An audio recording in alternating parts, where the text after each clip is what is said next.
The Pledge of Allegiance. It's 7 o'clock. I pledge allegiance to the flag of the United States of America and to the republic for which it stands, one nation, under God, indivisible, with liberty and justice for all. Thank you for everybody for coming tonight. Going to kind of go a little off script here a little bit tonight. Mr. Hart has got some things he needs to work on and work with and deal with. So I'm going to open the floor to Mr. Harwick and allow him to give us some comments. Yes. Well, it's hard to believe that tonight is my last meeting on council.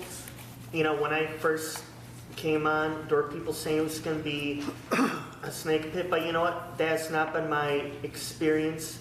I've had a very good experience serving. As soon as I got elected to the council, became councilman-elect, got a call from Tim. Me and him went out for breakfast, went over some things, and that kind of got the ball rolling. Went over, met with CG. CG gave me some really good advice too, and I've met with Stacy, talked to Darren on the phone. All the advice he gave me, I used it to the best of my ability to do the best job that I could while I was here.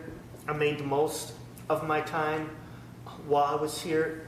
Bedford is heading in the right direction. We've got good things coming down the pike. I'm going to ask that the newly elected council members continue that. They take the most of it, enjoy it while they're here.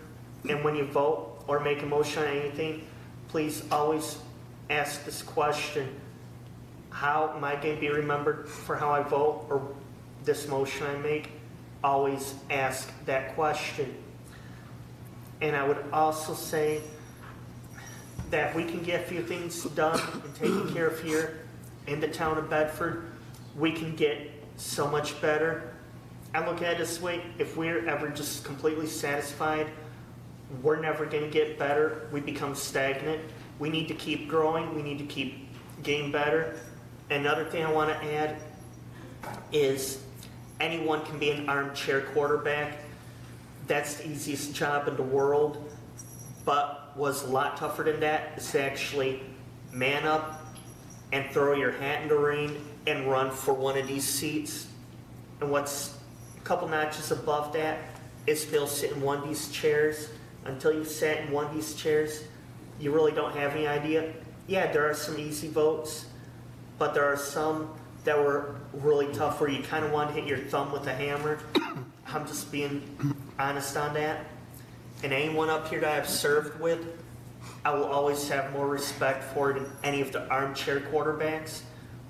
And I also want to thank all the people that voted me in when I served. Thank you for allowing me to serve these last 3 years. And I look at it, so yes, it is no secret, I'm a Republican, but once I got up here, you know what, I represented all of Bedford, not just Republicans, but Democrats and everything in between. Whether you run with an R or a D by your name, to me does not matter. What matters is what's in your heart. That matters more than anything else. And once again, everybody, before I say my farewell, I also want you to please keep my mom in your prayers. And with that, like Tim Tebow quoted, I have ran the race, I am tired, and God said, well done, faithful servant.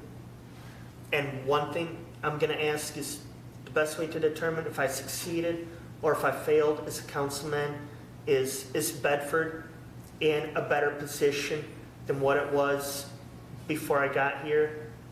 I'm going to poll my council members. If it is, give a thumbs up. If not, then thumbs down. Oh, yeah.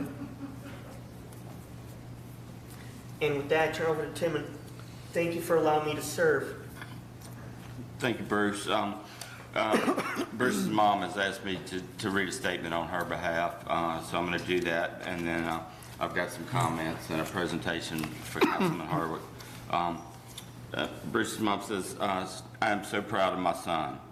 He is a very good man, son, and grandson. He did not run for council for his ego. He ran for the people of the town of Bedford and the town itself. And never did he put himself first. My son has done more for this town in his short time on council for you, the people, than most have for years. He actually cared and listened to all of the people, not just a select few like most did. Mr. Harwick, on behalf of the citizens of the town of Bedford, I would like to present you with this token of our appreciation. Thank you so much for putting your self out there to serve this community. You made it your home. We appreciate everything you've done. We appreciate the fact that, you brought new and different ideas and tried to keep our feet to the fire, make sure we manage our resources appropriately, and I commend you for that. And once again, thank you so much, and I wish you the best in your future. And you take care of your mom. We've got her in your prayers, okay? Well, thank you, Mayor Blake. Thank you. If anybody else would like to speak, please we'll go around the table. Anybody else? Yes, Mr. Carson. Bruce, been a pleasure serving with you. Like Tim said, you kept everybody on their toes. But you asked me when you was over here, did you accomplish anything? Yes, you did. Yes, you did. We accomplished a lot. And everything that's going on, that's still moving forward, when it comes to fruition, you'll still be there, even though you're not in that seat. We thank you for your services. I hope that your mother gets better, and I hope also that you will always be a public servant. Thank you. You have a lot to contribute. I think you've grown a lot since you got here. I really do. And I'm wishing you the best of luck in whatever it is you decide to do. And if you need us, you know where we're at. We're not far away. But thank you. Well, thank you. Yeah, thank you, Bruce. It's been interesting. I think we got on at about the same time. I think maybe a little before you I got on, but I know when we were running, we were out there together, and you got a great passion for it. So keep that. Well done. Well, Bruce, it's been a great 4 years serving with you, and we appreciate bringing what you brought to the table in the process. So hopefully, whatever your future endeavors, I wish you well, and I wish you luck moving forward in your life. Thank you. Bruce, I appreciate everything you've done. As Bruce said earlier, when he first came on council, we had a lot of good talks. He would call me, what about this, what about that? And I would give him my honest thoughts. And I hope it helped you. It did. I don't think it hurt you. But one thing I said to Bruce, and I've said this to many, many people, and you all may have heard that. When I first came on council, Mike Shelton pulled me aside and said, CG, this is how this works. There are going to be many things you and I both agree on, but there are going to be things we totally disagree on. But when the vote comes down, regardless of whether I win or you win, when we walk out that door, we are still friends. And I've held that dear, and I passed it on to Bruce and other people, and I think we're still good friends. I think the world of you, and I thank your mom for her support. You've done a great job.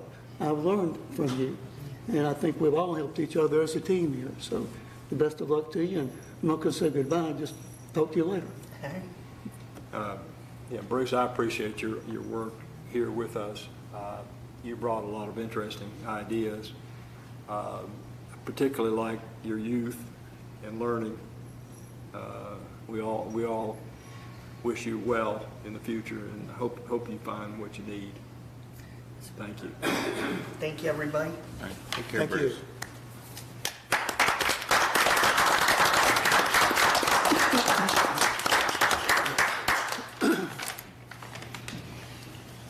All right, first item on the agenda is the approval of the minutes from November the 28th, I believe. Is that correct? I got the date right?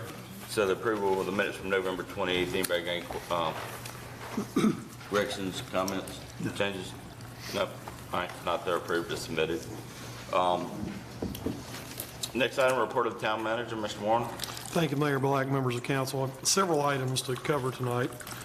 First, I want to mention that a warming shelter will be offered in the community this winter from December 23rd through March 20th, each Friday, Saturday, and Sunday at 112 Center Street.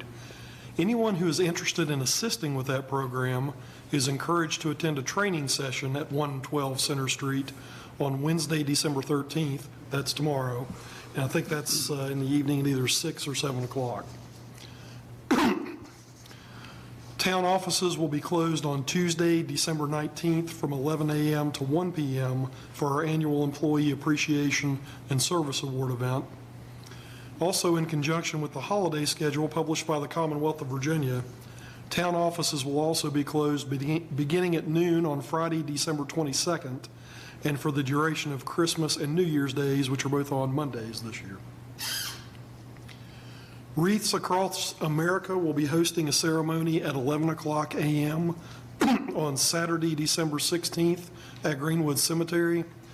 This is an organization that honors deceased veterans nationwide by placing wreaths on their grave sites. The cost of the wreaths is covered by donations. There are approximately 1,400 veterans buried in all town cemeteries, and I'm pleased to report that the cost for all those wreaths have been fully funded. Dave McCormick has identified January 17th as a date that works best for him to conduct tours of the Bedford Middle School project site for members of council. I was asked that each of you please coordinate directly with Deborah Anderson, and although I know Mr. Schoen and Mr. Harwick are technically no longer with us in January, that invitation is also extended to you as well. And on that final note, I would like to extend my personal appreciation and thanks to both Bruce Harwick and Darren Schoen for your service to the community, your supportive staff, and your excellent work as members of council. And that concludes my report. I'll be happy to respond to any questions. Any questions? On the 17th, that's a week. Yeah, that's a weekday, isn't it? It is, and we can work something out otherwise. Yeah. That's just one day that Dave said works for him. Okay. Appearances before council. Got a couple people signed up. First, representing Bedford Community Orchestra, Mr. Scott Walter. Mr. Walter. If you would, just give your name and your address for the record there. I know you wrote it on here, Mr. Walter, but if you would. Scott Walter, 1900 Statler Road, Montvale, 24122, Bedford Community Orchestra. I'm the director and conductor.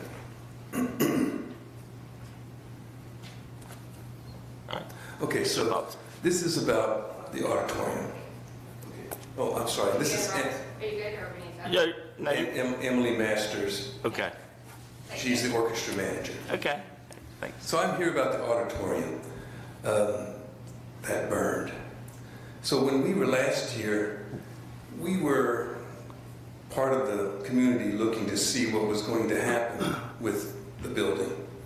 And at that meeting, when Dave McCormick was here, and he was getting awarded this, we were promised as an orchestra and a community that the auditorium would be preserved.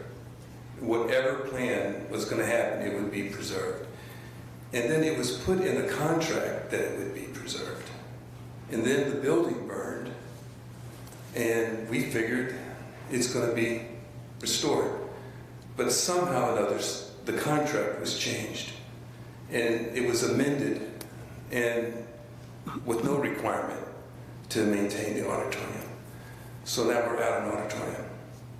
So we have a serious issue as a performing group, both in terms of having a space to go and perform and having a suitable space to perform. So when we set up to perform or even rehearse, we will fill this entire room. So a small area like the Bauer Center, I mean, we would fill the entire sanctuary just with the orchestra alone, just to give an idea of how it's a full-size orchestra. And now we don't have a place to do that, where we were going into the Bedford Middle School prior to the fire. And another issue that we had with this is that years back, we applied for a grant and were awarded, coincidentally, the largest art grant to ever come to Bedford County. And it was with no stipulations that we got this grant, and we decided that we wanted to put this money into that auditorium. So we turned $100,000 into that auditorium. And we are now out that $100,000. We're out the auditorium. We don't have, and what we did with that money is we treated the acoustics of that room. And one of the issues with the acoustics of that room that I had stated before when I was up here is that auditorium was easily the finest acoustic performing hall anywhere in Southwest Virginia. And I've been to them all. So rooms are typically set up to either perform electric amplified groups or acoustic groups. And that room was tuned by us, and we had engineers that were working with us. We went around and we metered the room, and I told them I want, you know, a 10 dB drop in this frequency range here. I want to have, you know, and we acoustically tuned the whole room.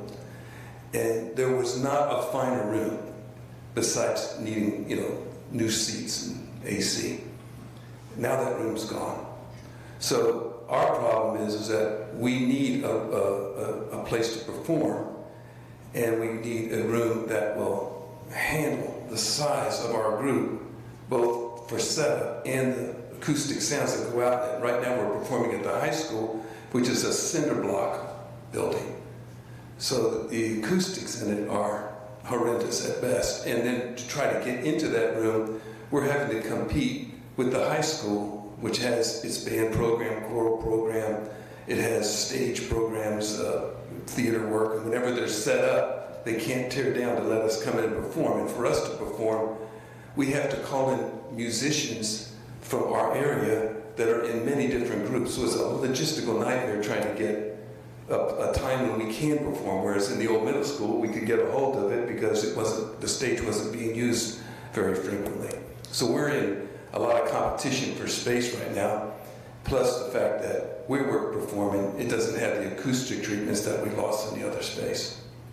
So one of the alternatives that we had looked at was we had gone over to Susan B. Gibson, which is another big room, but has a stage that's, you know, it's not even as large as what you're sitting on here. And we looked at that room in terms of seeing if we could modify that, where it could be the town's acoustic performance center, and by pulling out several rows of the front seats and extending the stage out, adding lighting, and some acoustic treatments, which we're hoping that, you know, we can consider an alternative like this, because then we could be maybe set up on that stage and have a fine performing place. But we need money to do that. So what we're hoping is that whatever this reason that the contract was amended, that you'll choose to go after that, Dave McCormick, and get us that money that was lost in that room, that was brought to that room by the orchestra under the pretense that we were going to be able to have that room. And then we can put that money into something else. And also that you'll consider this other space and having it amended so that it could be used as a performing hall with a sizable stage increase. So that's basically what we're here for, to present this. All right. Thank you for bringing that to our attention, and that might be something we can talk about and look into.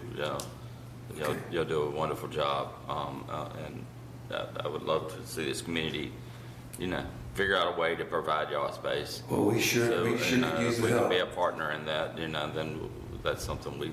And we hear about it from our audience nonstop. And I mean, just nonstop. What are you going to do? What's going to happen? Where are we going to be? You know, with the loss of that room. So we sure appreciate your help on that. with the modification, would the Susie Gibson Auditorium work for you?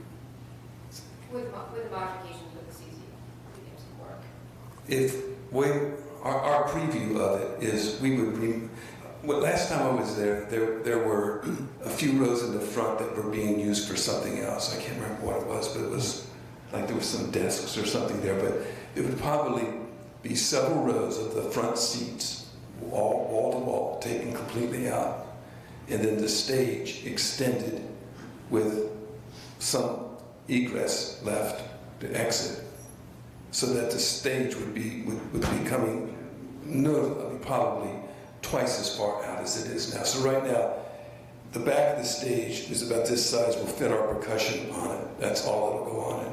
And then we're envisioning that we would go like this and get the rest of the group on there, have lights out front, comfortable. The auditorium is great other than that. It's just got a small stage. We've taken out a lot of the rows in the front. Okay, yeah. We've It's taken been it a while out, but since- they were doing that because they was trying to figure out a way for handicapped people not to have to come down the ramp. Right. They got it figured out. I don't know what they're gonna do about it, but they can come in the side door and they're down on the flat. Yeah. I see what you're saying about that, and it's been talk about trying to do something in that auditorium. And to be honest with you, the school it needs to be used. The auditoriums and the gyms, but that's not my call. But these auditoriums, and I think if it's possible for that to be something that you can use, I think that's something that maybe you need to talk with probably the school board or somebody we can see exactly what they have in mind, not to give up on that. Right. Because to be honestly with you, that school needs to be used. I agree. And right now, it's not being used for anything. And we have a very large following, very loyal following for the orchestra at our concerts, and they flock to the old building. And so we can invigorate it. In our music program, we mentioned this also before, but maybe some of you aren't familiar, but Bedford is the smallest demographic in the entire United States with its own full orchestra. It's incredibly rare for a community of this size to have a full orchestra. And we maintain it, we present it, we fund it, but we need the place to perform, and we need those acoustic treatments, that we put into that other place. Thank you, Mr. Walton. Is there anything else from us then? Nope. Well, we sure appreciate if you can help us. Thank you so much. Okay, thank you.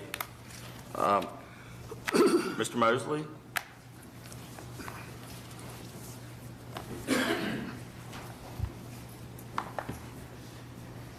My name is Bill Mosley, 618 Westview Avenue. I'm the manager of proprietor of Bedford. My son John is our operating manager, and my wife Beth is with me tonight as well. We renovate old buildings and manage them. As General Rule, most of you know a little bit about us. First off, it's a little bit of a coming a little late, but I also did want to thank Bruce Hartwick and Darren Sheldon both for all the years of service you all put in. I know it's a lot of time and effort, and we in the community appreciate all that you all have done, so thank you.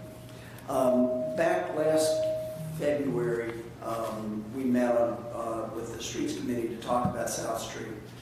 South Street is a one-way street, as you all know. It changes at Washington Street.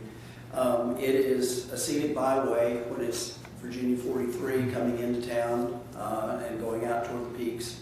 And it gets traffic coming in presumably from Alta Vista, Danville, Greensboro, went south.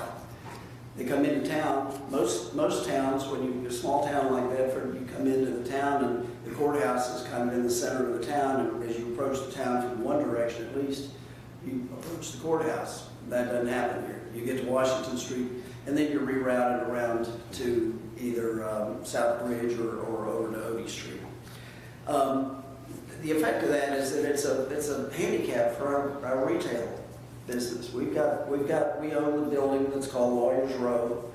We have 3 very successful retailers in there, but they're only getting half the traffic at best that they could have, because it's a one-way street. And that's just an unfair handicap that they have to put up with. If you could imagine 221 or North Bridge Street coming into town and then suddenly at Depot Street becoming one way, you can imagine what the merchants on North Bridge Street would think, you know, and what kind of an impact that would have. Well, my folks are just the same. South Street in lots of ways gets ignored, and yet the fact is that we pay the same kind of taxes as any of the other commercial buildings downtown do. Our real estate taxes are every bit as high, even though we don't get the same level of service. And the fact that South Street is one way is just another aspect of that. The other aspect that I'll remind you again is that there are safety issues with that. If you spend any time over there in our buildings, you'll see traffic coming the wrong way up South Street because they missed the signage and they're coming the wrong way, which means that there could easily be a collision with a car coming down South Street headed south. And the other thing that bothers me at times, I think about pedestrians. We may have customers or tenants in our buildings walking out of the street expecting that they're going to see, looking for traffic coming from the right, and in fact they get hit by a car coming from the left who's missed that one-way street sign. So I would ask you again, please consider whatever it takes, working with VDOT to make the changes so that we can bring South Street back. There's not any rationale that anybody's been able to give to me, I think, or to any of you all for why it needs to be a one-way street. And I think it's just long overdue that we restore it back to the two-way street it should be. And thank you. I appreciate your time. Thank you. Thank you, sir. If there are any questions, by the way, I'm sorry. I'd be glad to answer them. No. All right. Thank you. Appreciate it. Let's see, council comments. Les? I just want to follow up with Bruce and Darren. Again, I appreciate y'all serving on council. And I think Bruce alluded to one thing, armchair quarterback. You know, I just think everybody who's ever run on council, you took the time, you did the legwork, you put up with the yays, nays, or whatever you're going to run into to run and be elected and serve. I just want to thank you all for that. And Darren, I'm going to miss your legal aspect from your side at times. And I've got you on speed dial, so don't think you're off the hook. But but again, I thank you a whole lot. We'll miss you. Appreciate it. Station. Kind of interrogate on Vice Mayor Stanley. You know, I want to appreciate you, Darren, for being here for the last 5 years. It's been great sitting beside you. You have some great legal advice for us sometimes, and it's always fun to have a lawyer on the council. To argue with the lawyer. And I want to thank Mr. Harwood for serving on council. He did get out and work for his seat, and, Yes. you know, both of you will be missed. Thank you. No, I'll miss it. It's a lot of time. As I told you guys, I appreciate it, the people of Bedford, and you know, it's been fun. It's been a lot more work than people realize. But I'm very thankful. As far as legal advice, my legal advice is ask that guy. He knows what he's talking about. So, you know, I'm not a municipal law attorney, but I know enough to be dangerous, but at least to be up here. So, but I appreciate it, all the kind words, and it's been a great experience. I appreciate it. You mean you were really a lawyer? No, I'm joking. I'm joking. I got a license. It's been a pleasure serving with you. It really has. Remember when you decided you was going to run, I was concerned, but looks like you got over that real quick. You and Bruce both. I think not only the council has grown as a council. You know, we all came together. We all had different ideas, but we came together as a council. And Bedford is moving forward. We got some good things going on. We were part of that. And I really enjoyed working with you. And I guess now we have to give Mr. Lockerbie a raise because we can't cheat with Darren. How about that? Or Darren can just bill you for more. There you go. Maybe we can call him during the meeting. How about that? Also, Mr. Mayor, I want to say, you know, this weekend looked like the real Bedford of old. For those of you that were at the parade, it looked like Bedford used to be. Everybody was out there. Everybody was enjoying it. Everybody was happy. The weather was beautiful. That's the kind of Bedford I remember when I was young. That's the kind of Bedford that's still here. And I enjoyed that. I also enjoyed the basketball game. That really took me back. But it also made me feel old because I looked at some of these kids that, hey, these kids got kids that's taller than I am. But it was great just to see all of this wonderfulness in Bedford like it used to be. And I really enjoyed it. They did an excellent job with the parade, excellent job at Liberty. I hope we can continue to support Liberty and get it back to that standard again. But I really enjoyed it. And Darren, we'll miss you, man. Thank you. Darren, got no presentation for you as well, but you know, I've definitely enjoyed working with you over the last 4 years. I know I've hounded you a lot there to get involved here a little bit, and we've had some really good conversations around the cornhole game about how, with ideas and everything, and some darts. But you know, we're gonna miss you.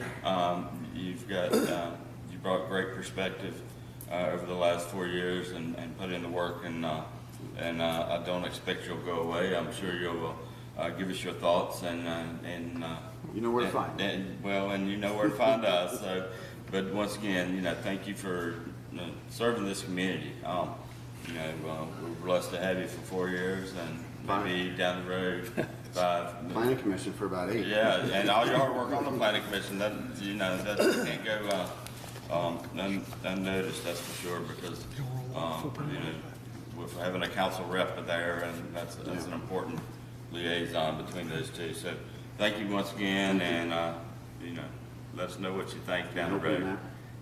Certainly you can open it now.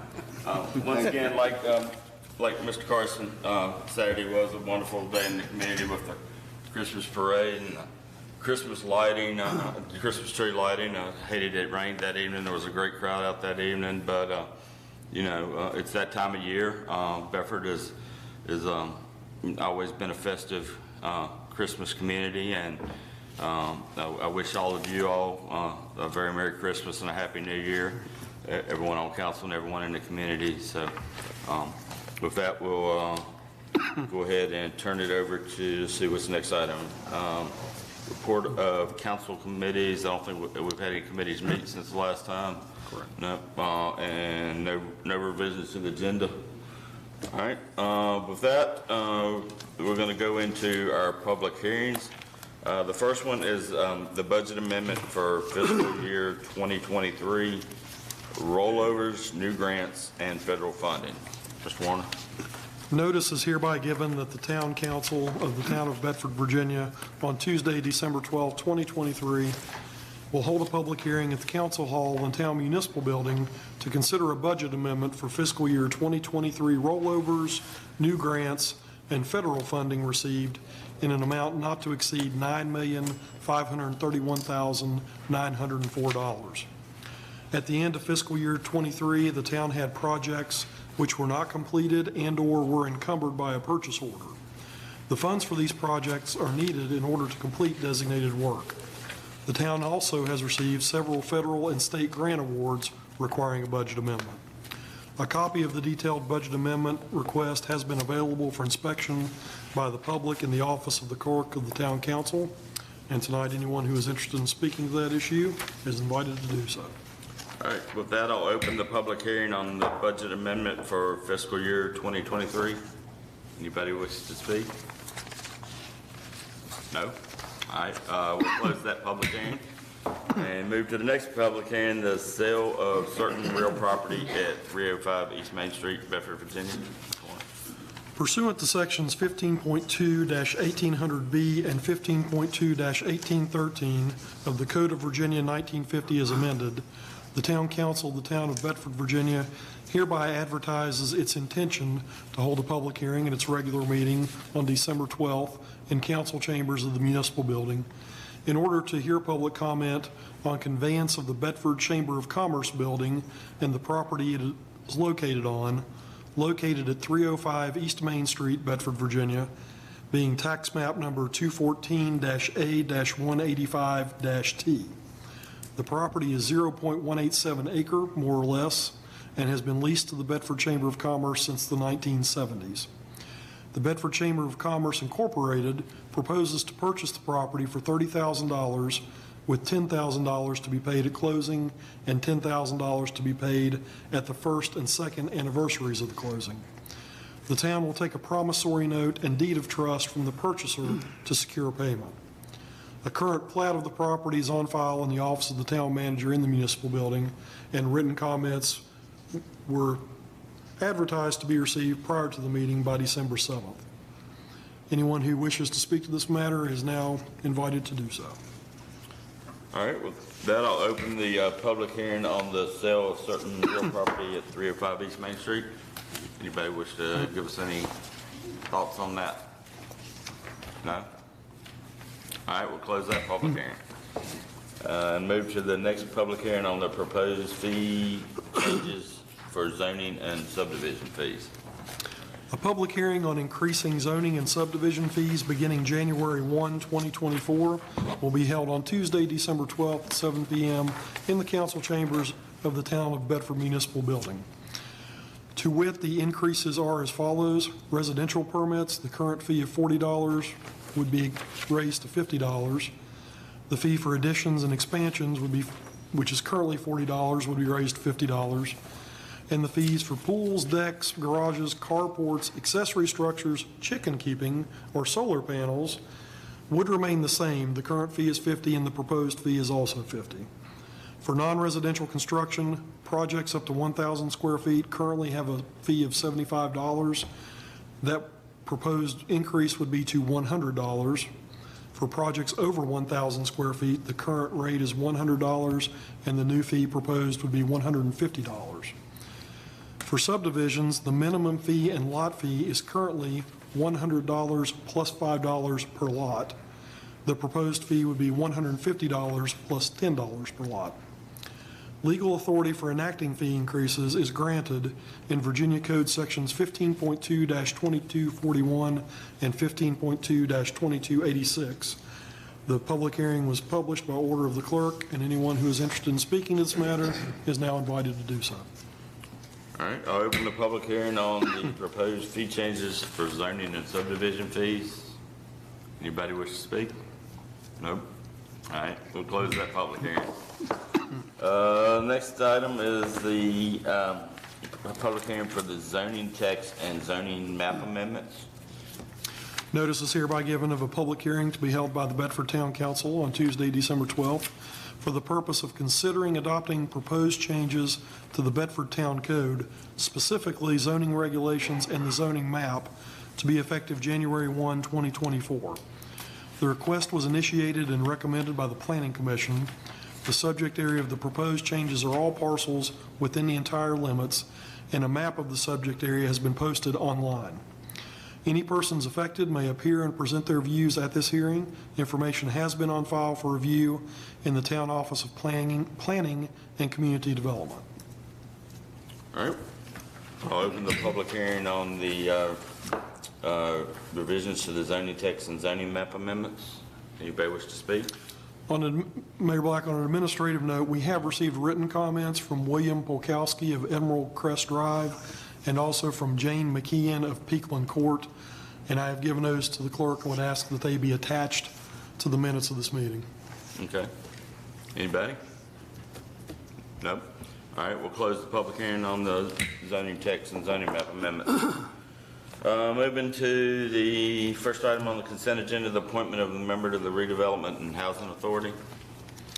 A vacancy exists on this authority, and David Foster has expressed an interest in being appointed. The vacancy has been appropriately advertised in the local newspaper, and to date, no other citizens have volunteered to serve. Tonight, council is requested to appoint David Foster to serve on the Redevelopment and Housing Authority, said term to expire October 13, 2027. All right. Do we have a motion to appoint So moved. Mr. Foster? Second. We have a motion by Mr. Haley and second by Mr. Carson. Any questions, any comments?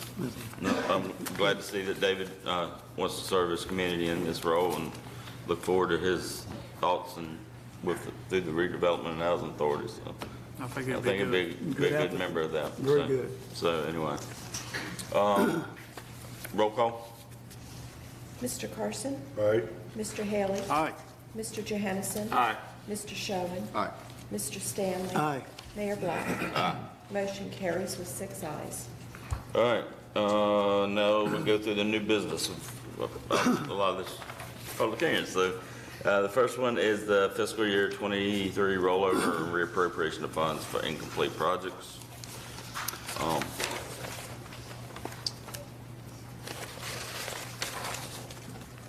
So basically, I mean, we've got a list of rollovers. Are we taking them one at a time? Or is it are they all in one? You want to read? We presented them all at once, but you can certainly address them in any manner you wish. I'll introduce the item for the benefit of Okay. the audience if you'd like. Yeah, well, At the end of fiscal year 2023, certain budgeted projects in the general fund, capital fund, and electric fund were incomplete. Operating budget rollovers reviewed and minimized where possible, but the total amount of requests totals $1,120,380 across all funds. This request does not include amounts encumbered to an outstanding purchase order, which will be presented subsequently for council approval in just a few minutes. Tonight, Town Council is requested to approve the attached budget amendment, which will appropriate budget to the general ledger accounts listed in the proposed budget rollovers. and there are 3 different action items here, so we'll take them one at a time. So the first one we're talking about is the budget rollovers. We have a motion to approve the budget rollovers. So moved. We've got a motion. Second. Second. Any questions? I only had a few questions. I don't know if Ann or Bart, whoever can answer them. So these were items we had in last year's fiscal year budget, correct? Yes. And so I guess the 3 I really wanted to just kind of ask a few questions about: the primary terminal server for IT. That looked like a pretty big item. Is there any reason is that was delayed in getting ordered, or? That was the timing. So they ordered it before the fiscal year, but they didn't do a purchase order for it. Okay. And so we've actually, I believe they've received it today, but the timing of it just crossed the fiscal year. Okay, all right. So, what about, so the police capital radios, is that the one we've rolled over several times? Yeah, and that's related to an intergovernmental contract that we're involved in with the county as well as, Is it making any progress to yeah, ever get yes, done? it is. Okay. It has been paid as of today. It's been paid? It's Okay, been all right. Because I know that was one that had kind of been just, Can I name the company? That's- all right. And then the last one, the improvements for the recreation, is that what we're using for the improvements for the police department? Or is that some other capital? That's other improvements to park facilities. Okay, I think it so was a roof improvement, is that right? I know Yeah, there was, we were looking at fixing the roof on top of the concession stand. That has not been done yet. okay, all right. All right, okay. That was all I had. Okay, have questions on those. All right. Anybody else? All right, roll call? Mr. Haley? Aye. Mr. Johannesson? Mr. Schoen? Aye. Mr. Stanley? Aye. Mr. Carson? Aye. Mayor Black? Aye. Motion carries with 6 ayes. All right, Mr. Warner, the reappropriation of funds from outstanding in fiscal year 23 for purchase orders. Also, at the end of fiscal 2023, certain purchase orders were not fully liquidated or completed, which resulted in an outstanding balance. As part of the fiscal year-end procedures, departments were asked to review all open purchase orders for accuracy. These requests were then reviewed and the balances included in the fiscal year 23 audited financial report. These commitments are recognized as assigned funds in the audited financial statements, and this rollover does not impact the year-end unassigned fund balance. The total amount of requests total $787,778.75. In order to account for these purchase orders in the new fiscal year, a budget rollover of these encumbered funds is requested, and tonight Town Council is requested to approve the budget amendment, which will appropriate budget to the general ledger accounts listed for each outstanding purchase order. All right, so do we have a motion to approve the rollovers? So moved. Second. All right, you know me, I got questions, I always gonna have questions, and you know that. So on the top part, the prior year fund balances, are these kind of, are some of these continuous? So I know a few years ago we asked to see if they were going back several years that have been rolled over and rolled over. And you might not have known that that's something we had kind of asked for, just to make sure we're not getting out. Because we were starting to see in electric, sometimes we were starting to see 3 and 4 years that we were rolling stuff over, and we were kind of wondering why projects weren't moving a little further along. So just keep that in mind next year, you know, that if we're seeing some of that, we kind of like to see what, you know, what year that was originally appropriated for and why it's, and that leads to the question on that prior year fund balance. Are those different years? Are they all, why wasn't it all put in one if it was just from last year's prior? Great question. So for the first one, for the year, if you look at that column on there that says PO number, one of the ways that I quickly identify is the first 4 digits is the year it was issued. So if you want to see how long ago does this PO go back, look at the first 4 digits. I mean, a good one is if you look halfway through the page, you'll see 2019-0059 software upgrade. Mm-hmm. And some of these are really continuous. That was a PO that we issued to do a cashiering software system. Didn't have staff capacity, I'm not really sure, but we've actually picked that back up and we're finishing that project and working on that now. So some of these may be issued several years ago, but they really are still pending. They may still be out there.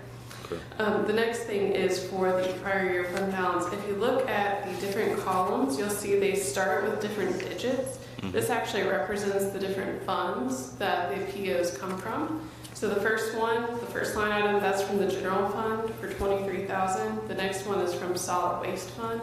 The third one is from the electric fund. And then we have the 2 capital funds. Fund 50 is the general fund capital fund, and then Fund 59 is the electric fund capital fund. So when we're showing you the prior year fund balance, we're actually breaking it out by the fund and the Okay, so it's by fund, not, okay. Maybe help us with that too, maybe. Yes. I don't know if there's a way to put a little, because I know I'm not going to remember those numbers. Gladly, can definitely do that. All right. Okay, I think that, so the big one, obviously, was the 69 kV transmission line upgrade. Is that project in process? Yeah, I believe that's the one from Mosley to Centerville, and I think we started that maybe a month or 2 ago. And a lot of the electric issues, frankly, are supply chain related. Right. In fact, I'll mention this ahead of the budget request. We're going to be asking you to pay for a bucket truck 3 years from now, but we have to order it today. Right. And we've had that conversation about, you know, some of these we know are 2 or 3 year projects. Right. You know, Electric is most of those. Yeah. And most of that, and how we kind of square that with our budgeting process. And we try to break that into each year's budget request as best we can. Yeah, okay. Anybody else get any questions? All right. Roll call. Mr. Johansson? Aye. Mr. Schoen? Aye. Mr. Stanley? Aye. Mr. Carson? Mr. Haley? Aye. Mayor Black? Aye. Motion carries with 6 ayes. All right, the next one, fiscal year 24 grant rollover and appropriations. The town has received numerous federal and state funding opportunities that include eligible spending periods beyond the town's fiscal year basis. After all audit entries have been processed, the remaining balance of grant programs needs to be processed in the new fiscal year. The 2 largest programs being requested for budget appropriation include the remaining funding from the American Rescue Plan Act, or ARPA, and the VDOT Revenue Sharing Grant from McGee Street Bridge, with a combined budget total of $6,996,674 of the $7,623,445 overall requested for rollover. Tonight, Town Council is requested to approve the budget amendment, which will appropriate budget to the general ledger accounts listed for each appropriate grant program. Good news is this is other people's money we're basically talking about. All right, we have a motion to approve the grant budget amendment. So moved. Dan? Second. Second. I'll leave, this one's pretty easy. So the McGee Street Bridge, we put it out for, have we put it out for bid? Yes, we have, I design? think, executed the design contract. I know we identified the So- successful bidder. Okay, so the design contract has been executed. Construction won't start probably till next Correct. year, but we have at least signed the deal to design it. And the Okay. former bridge will be replaced with a two-lane facility that I think also includes sidewalks at no Right. cost to the town. Okay, because I get asked that by The good news is it's free, the bad news a is citizen it takes a fairly, while. every time I see her, she's just like, where are we? So, all right, thanks. Any other questions? Nope, all right, roll call. Mr. Johannesson? Aye. Mr. Sherman? Aye. Mr. Stanley? Aye. Mr. Carson? Aye. Mr. Haley? Aye. Mayor Black? Aye. Motion carries with 6 ayes. All right, next item is the resolution for the sale of certain real property at 305 East Main Street. Bedford Chamber of Commerce has occupied property owned by the town adjacent to the municipal building at 305 East Main Street on a long-term lease since 1973. Rather than enter into another long-term lease, the Chamber suggested that it purchase the property from the town for $30,000 financed over 2 years with $10,000 due at closing, and to reconfigure the property boundaries so that sufficient parking would be retained by the town for its purposes prior to closing. This item has been in the works for quite some time as the Chamber has transitioned its executive leadership and its legal counsel for the closing. Closing is anticipated before the end of the year. Tonight, Town Council is requested to hold a public hearing, which we've done, and to adopt the attached resolution declaring the property at 305 East Main Street identified as tax map number 214-A-185-T as surplus and authorizing it to be sold to the Chamber of Commerce in the terms set forth in the resolution. And I wanted to let you know, since this was drafted, we've finalized most of the closing documents, and closing is set for December 28th. All right, we have a motion. So moved. Motion by Councilman Halen, second. Second. Councilman Johansson. Any comments? At last. At last. Yes, thank But goodness. just reminding everybody too, the price was negotiated. You know, we talked to the chamber and we had a fairly large debate over what that price should be amongst council. You know, there's a building there, so it sounds like 30,000 is cheap, but just to remind people, the chamber built that building with their money, and so basically we're selling the lot. And that's the price we negotiated for the lot. Obviously, the building's, 50 some years old. Needs a great bit of tender loving care. And the town thought, didn't see any need for that property in the long-term future. So that's why we worked this deal out with the chamber, and that they'll now be able to own the property. They'll be able to figure out a way to fix their property up, and the town won't, and the taxpayer won't be responsible for fixing that property up. So, anyway, that's basically the history of that debate and conversation. Just wanted to, since it had been a while since we've had that talk, just wanted to remind people of how that all kind of worked out. So, anyway, any other questions or comments? No? Roll call. Mr. Sherman? Aye. Mr. Stanley? Aye. Mr. Carson? Aye. Mr. Haley? Aye. Mr. Johannesson? Aye. Mayor Black? Aye. Motion carries with 6 ayes. All right, next item, Chantel temporary easement. Shenandoah Cable Television LLC, commonly referred to as Shentel, is currently building a cable television broadband system in areas of Bedford County outside of town limits and in areas not covered by its existing franchise with the town. This bill is in partnership with Bedford County and the Commonwealth of Virginia through the Virginia Telecommunications Initiative, or VATI, program. This bill, however, is within the town's electric service territory. Under a new Virginia statute, Virginia Code Section 55.1-306.1, Shentel may share electric utilities easements, including ours, pursuant to agreements negotiated between it and the utility. Shentel has requested to use the town's easement for up to a century. The town is prohibited by law from granting utility easements or licenses for more than 40 years. As a municipality, the town is also subject to sunshine provisions that require it to ensure the public is aware of the long-term use of public property.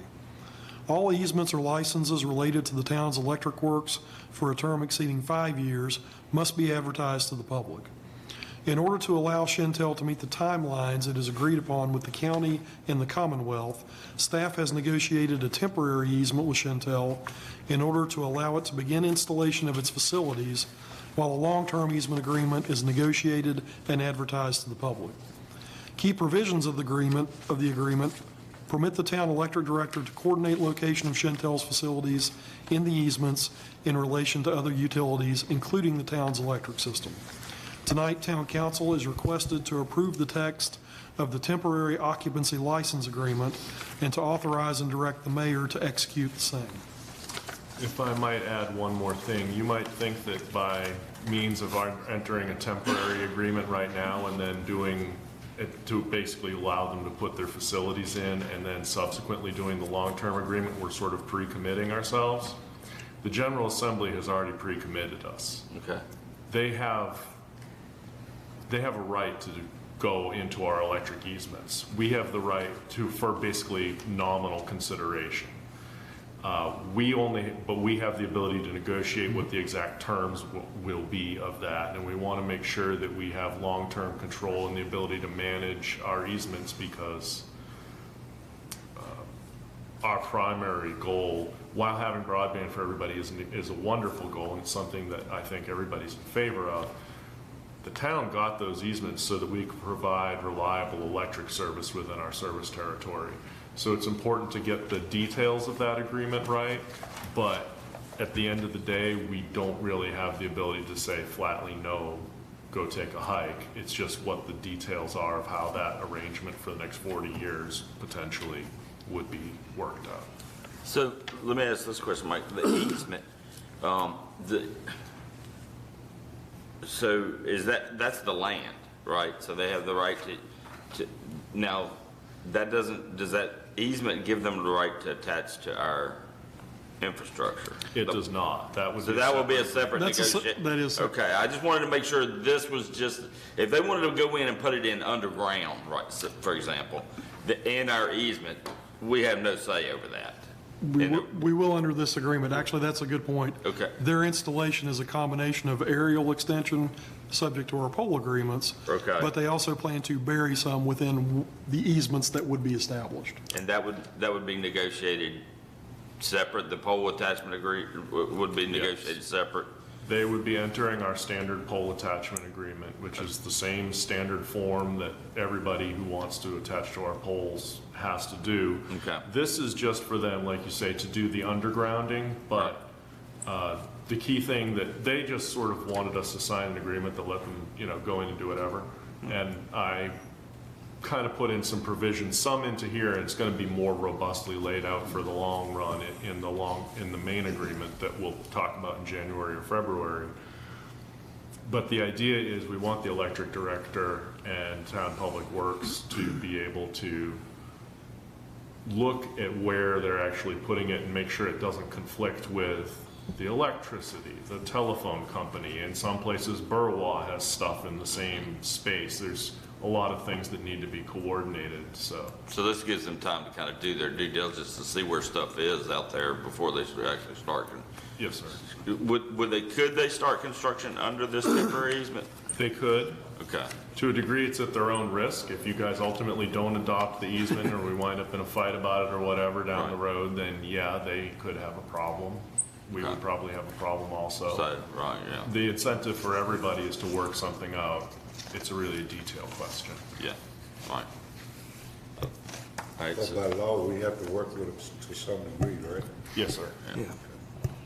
All right, we have a motion to approve the temporary easement for Centel. So moved. All right, Second. second. Any further discussion, questions? Seems pretty standard. Yeah. Yeah. Mike's got, yeah, he explained what I had Very clearly. questions about, so I appreciate that. All right, roll call. Mr. Stanley? Aye. Mr. Carson? Aye. Mr. Haley? Aye. Mr. Johansson? Aye. Mr. Showen? Aye. Mayor Black? Aye. Motion carries with 6 ayes. All right, employee holiday bonus. Virginia Code Section 15.2-1508 provides that any locality may provide for payment of bonuses to its officers and employees. Funding for a one-time bonus in the amount of $250 per employee was included and allocated in conjunction with the fiscal year 23-24 budget process. Bedford Town Council deems that it is in its best interest to authorize the payment of gratitude bonuses in conjunction with the holiday season to recognize the services rendered by town employees. And tonight, Town Council is requested to consider approving the ordinance authorizing payment of a one-time bonus in the amount of $250 per employee. So moved. Second. All right. Any questions?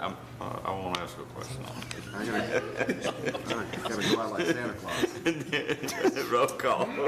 I say Merry Christmas. Roll call. Santa Mr. Claus. Carson? Aye.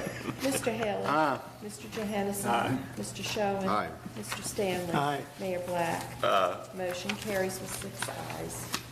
All right, Mark, you want to read? Are you going to read all this?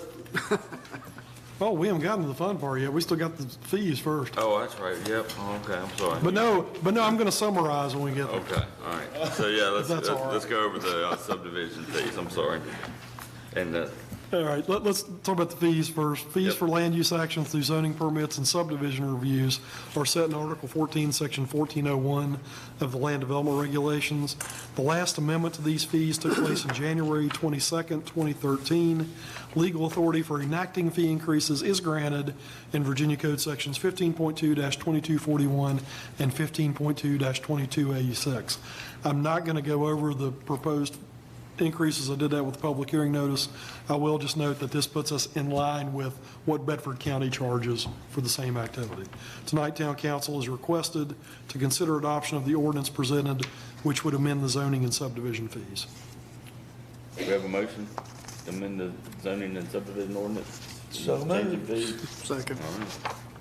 Any discussion? Then, like I said, Bart did, the one question, I asked him to just let us know where we were compared to Bedford County and just make sure we were in line with everybody else, and he reiterated that, so. Time for us to, 10 years ago, I guess it's time to take care of these. So. It's pretty small. Yeah. All right. Any other questions, discussion? No, roll call. Mr. Haley? Aye. Mr. Johansson? Aye. Mr. Showen? Aye. Mr. Stanley? Aye. Mr. Carson? Aye. Mayor Black? Aye. Motion carries with 6 ayes.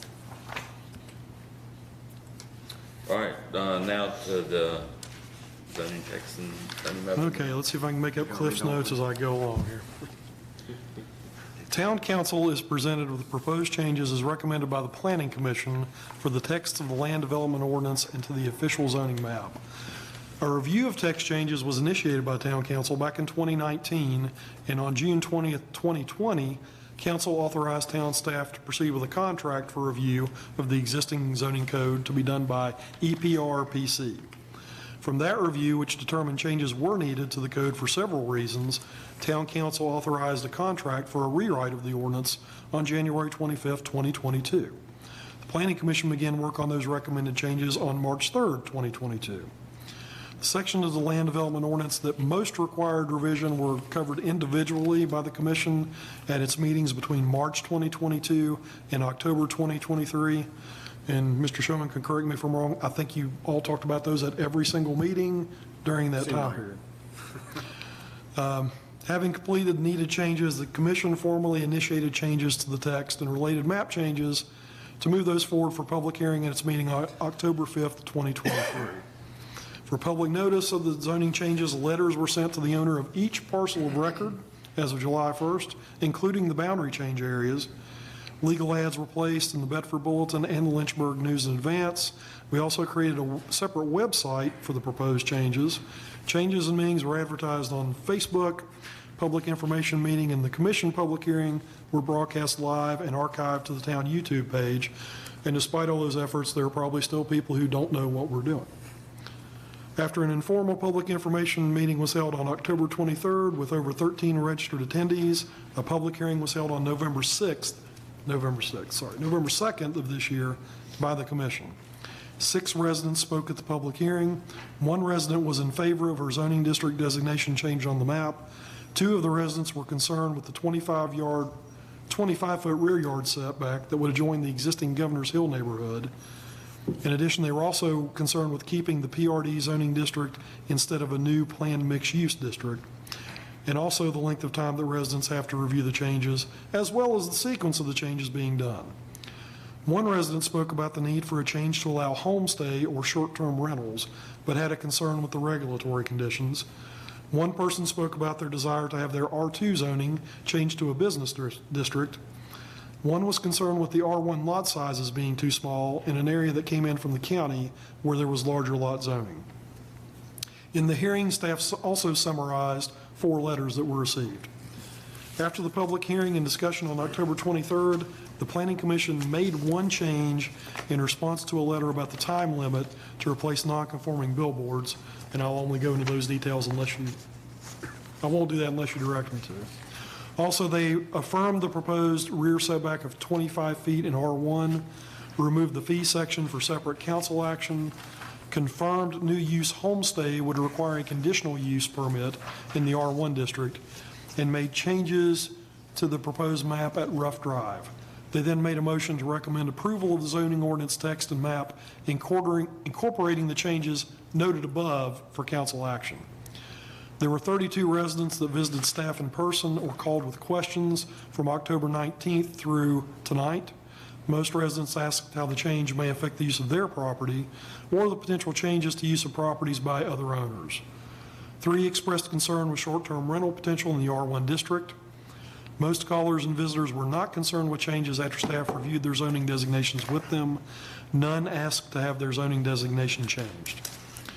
The recommended revisions to the text are based around 6 overall goals that came out of the initial review as follows. 1, streamline the zoning ordinance document for clarity and usability. 2, protect existing single-family neighborhoods. 3, activate Centertown.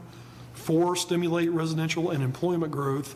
5, increase development flexibility. 6, put less focus on individual uses and more focus on scale and character. The map changes reflect 6 different activities. The first is remapping PRD parcels to R1. PRD will remain on select parcels that have approved PRD development plans. 2, removing TNO designations. TNO will be maintained on select parcels with approved TNO uses.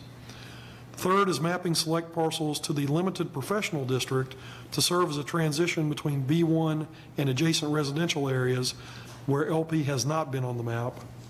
Fourth is revising parcels in the area of Maxwell Circle from M1 to CLI, which is Commercial Light Industrial, thank you, to better accommodate nearby residential.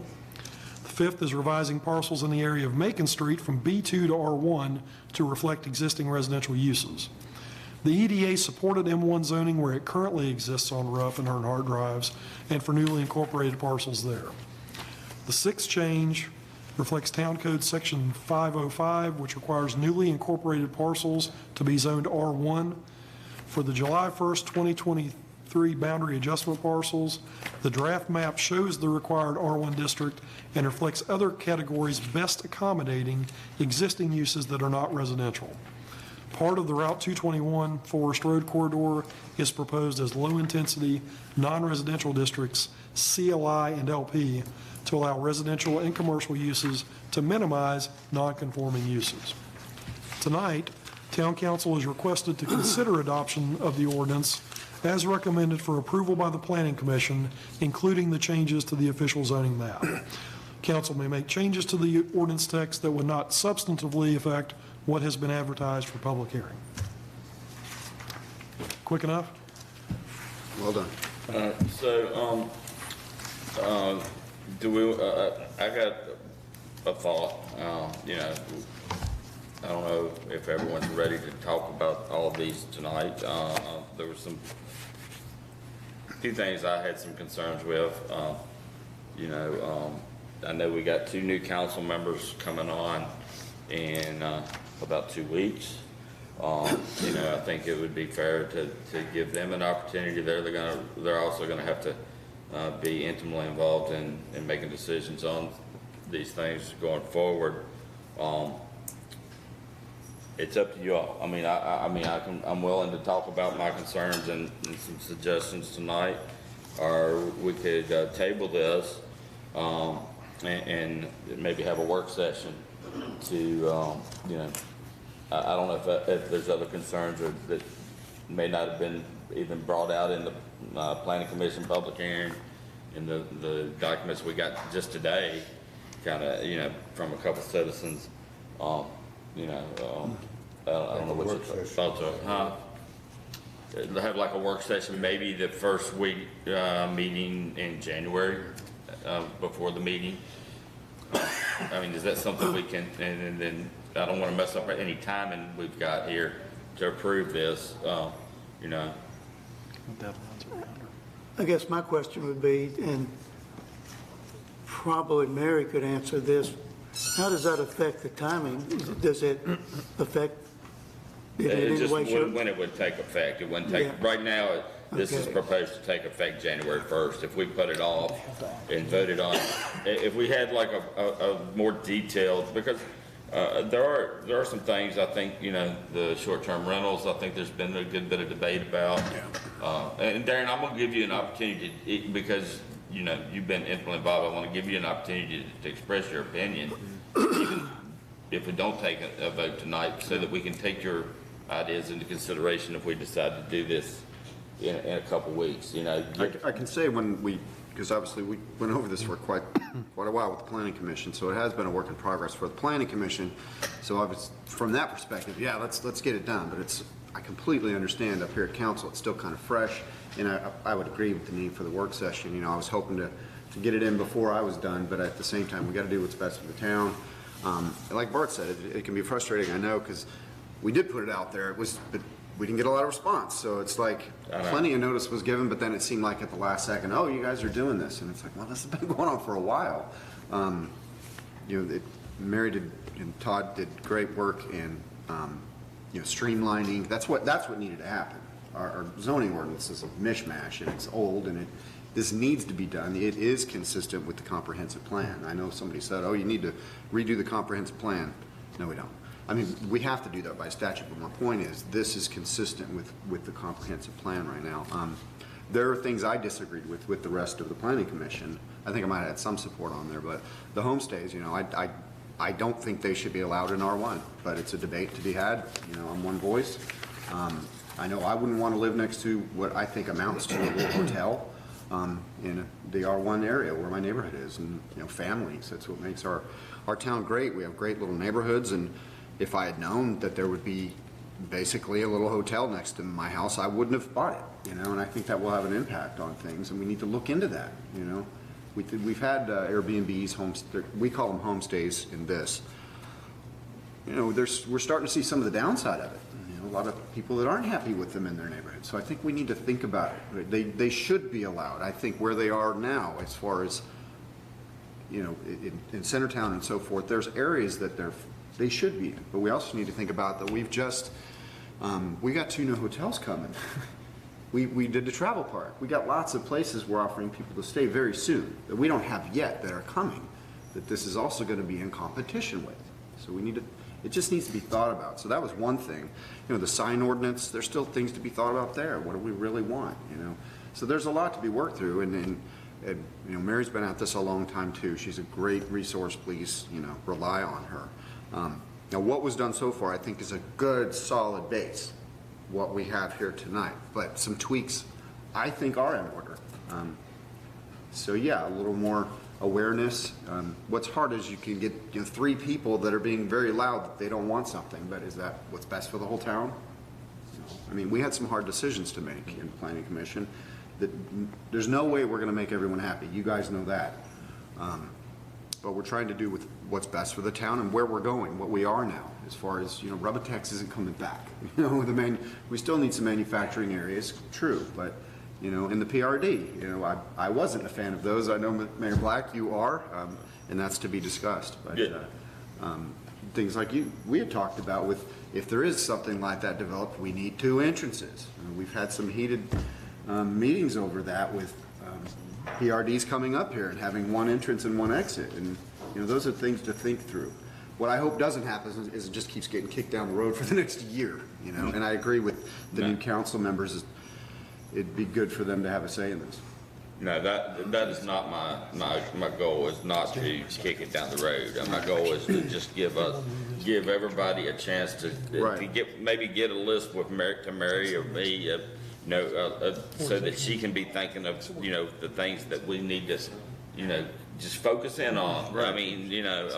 Because y'all did a great job putting it all together. But there's been a few things that people have come to me, and the more I think about it, I'm like, okay, well, let's talk about those things.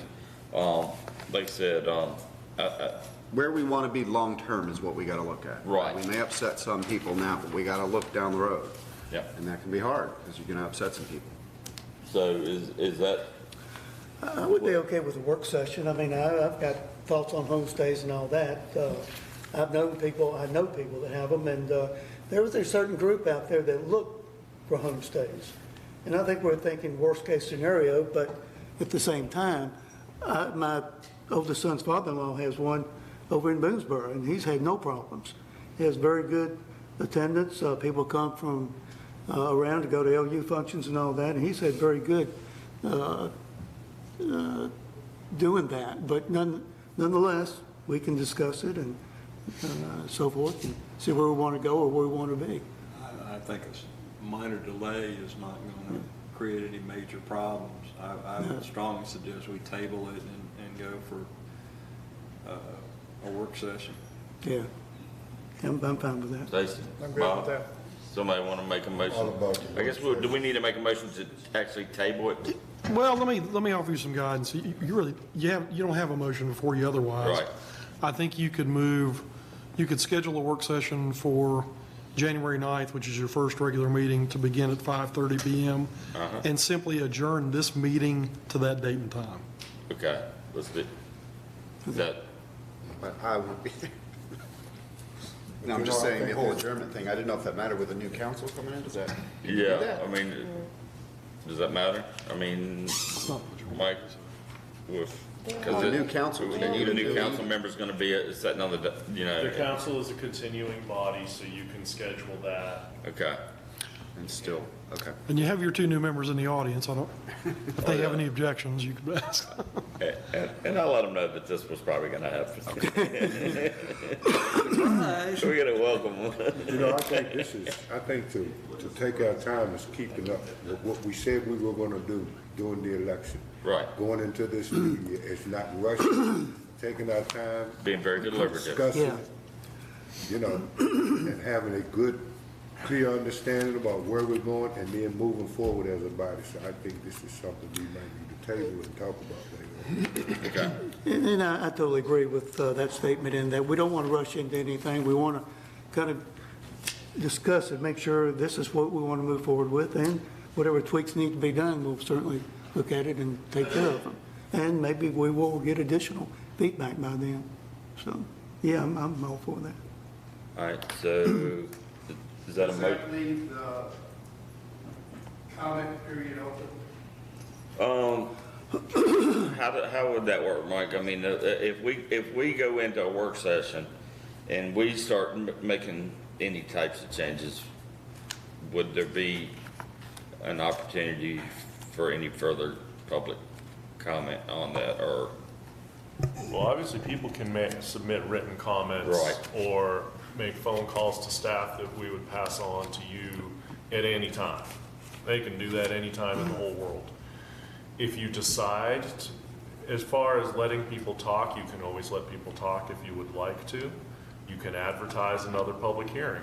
You can take any of those three routes to have further comment on things. You can make changes if they are what's called appropriate changes. And I know that that sounds vague as all get And out, when we but get that's what into the statute each- says, right. is you can make appropriate changes based upon the public input up until the moment that you vote. Okay, and when we have that work session, if it looks like that's something that would be substantial, that we would need to maybe have another public hearing or advertise, or we could always pull that out and then set that aside as a separate discussion and action item at that point in time. Correct. You have that as well, you have that ability, and I do want to make sure that you understand that you could go so far in making changes that you might need to kick it back for another recommendation from the planning commission, but nothing that I've heard you guys say, at least that's passed through my email inbox, has led me to believe that you're getting into that territory, but I wanted to mention that that is a possibility that's out there if Right. we start going off in another direction. Okay.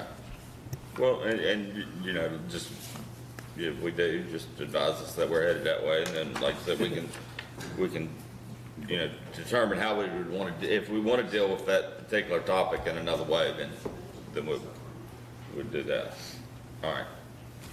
Do we need a motion to do this? I guess we need a motion to adjourn. Motion to adjourn to January 9th at 5:30 PM. Okay. Second.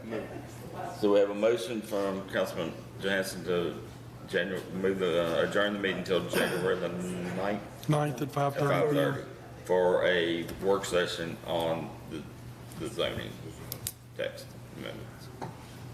All right? Will you second? All right. Any more discussion? Man, we'll talk about it then. All right. All right, roll call. Mr. Johansson. Aye. Mr. Shelton. Aye. Mr. Stanley. Aye. Mr. Carson. Aye. Mr. Haley. Aye. Mayor Black. Aye. Motion carries with 6 ayes. Thank you, everybody. Merry Christmas. Happy New Year.